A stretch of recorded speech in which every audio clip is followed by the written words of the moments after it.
All right, guys, quick little video. This has been requested, and it's actually several people. I don't know if there's just maybe there's a rush of people getting Lightburn, getting into laser engraving after Christmas or the New Year or whatever the case may be.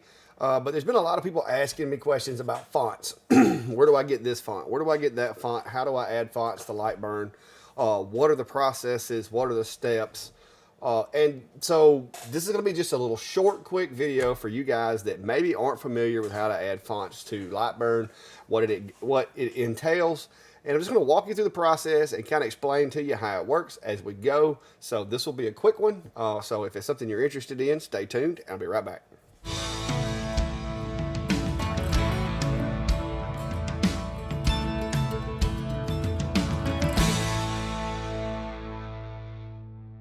All right, so before we get started, guys, there's many sources for getting fonts out there. I have a subscription to Adobe, and with my subscription to Adobe, I have access to Adobe fonts, so I can use a lot of those. There's websites that have fonts and so forth out there that you can download. As with anything on the internet, guys, be careful. Make sure you got your virus scanner on and all that good stuff to make sure you don't download something that you don't need to download. Now, some of the more dependable sources that I have found for fonts are places like Google, Microsoft, and Adobe, places, just, reputable companies. So what we're going to be doing today is basically we're going to go out and grab some off of Google, from Google Fonts, download them, and add them to the machine. Now, be careful with some fonts. They are restricted to personal use only unless you have a license or you buy an added license or whatever the case may be.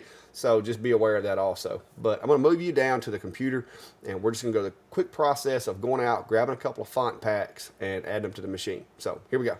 All right, so first things first, you got to figure out exactly what font you want. And like I said, Google Fonts is a good one to go to.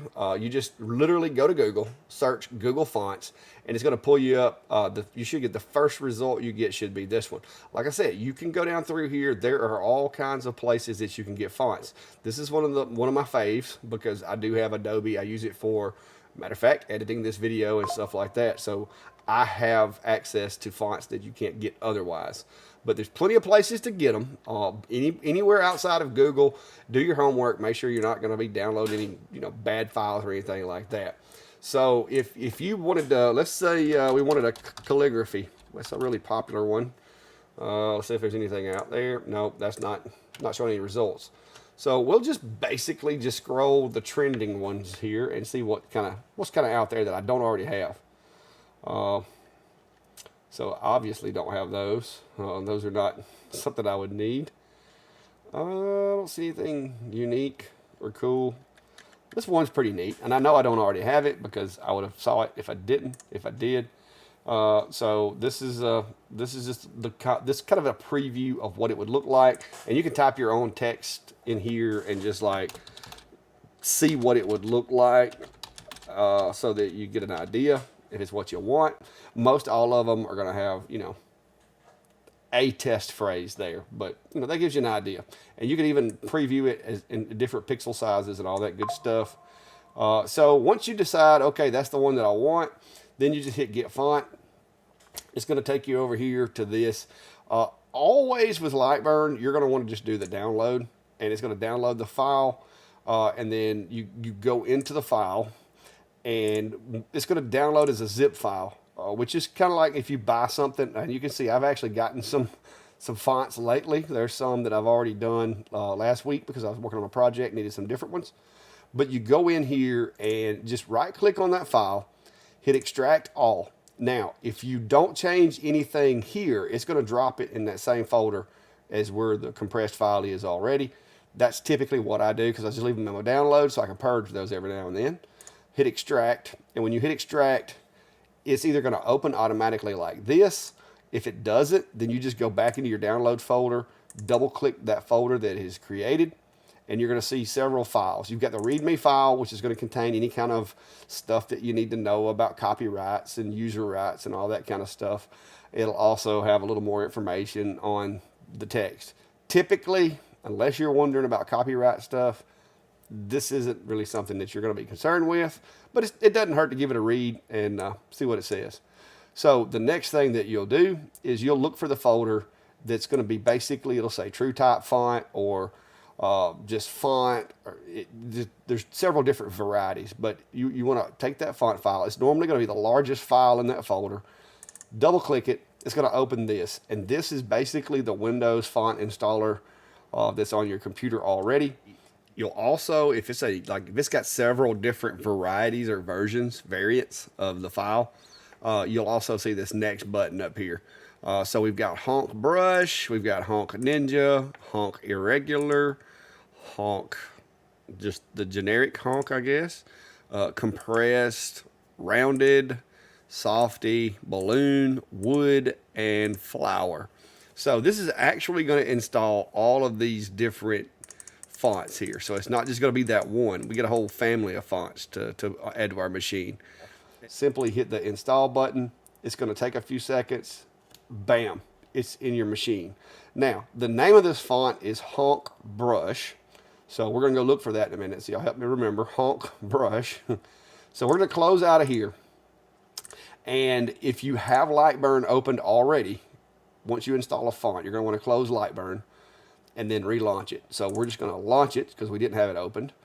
And once I launch it, it went to the wrong screen. So we're going to pull that down here. Now, if we do a text, then all I got to do now is go up here, and remembering the name of it is critical when you got as many as I got. And it was Honk something. So we're going to go down through here, and it should be there.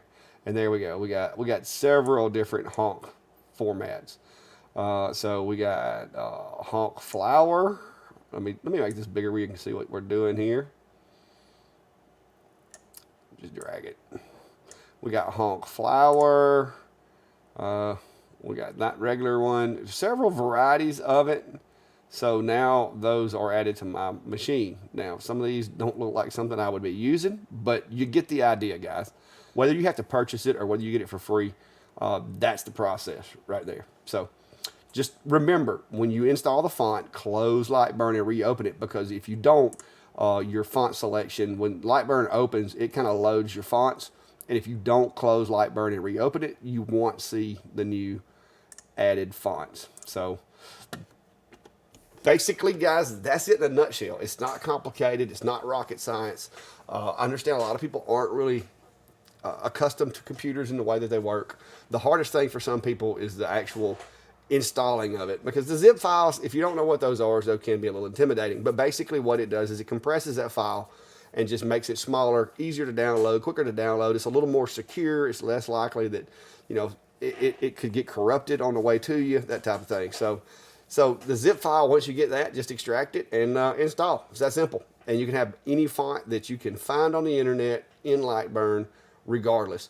Typically, when you install Lightburn, if you have Microsoft Word, you have Adobe, or you have whatever, you've already got a lot of the fonts installed, and that's why you have, like, most everybody has Arial, I guess you would say, New Times Roman. All of the traditional Windows default fonts come on a machine for such things as like Notepad and Microsoft Word and Excel and stuff like that. But when you start getting into the more creative bubble letters or V-carved letters, stuff like that, some of the antique letters, the old Western letters, then you're going to have to go into buying custom packs, because most of those, they're going to be pay-to-use type fonts. But there's a lot of good free ones out there. There's a lot of actually sites where you can download fonts and kind of tip the person that made them, kind of like you can on Thingiverse. But you just got to find them. But like I said, be safe, be careful. Make sure you don't download any bloatware or adware or anything like that to your computer, because there is some of that out there. Stick with the Google, Adobe, places like that, Microsoft, and those will, for the most part, be safe. But watch it if you get off on some of these other little fly-by-night sites. But that's it for today, guys. Just a little quick video in between my trips to town. I've been to Lowe's, fixing to go to Tractor Supply, but I had to come home, unload the lumber, and had this question, and this is about the third or fourth time this week I've had the question, so I decided that a video was in order, and there you go. So add fonts to Lightburn. Easy peasy. Until next time, guys, be safe and have a good day.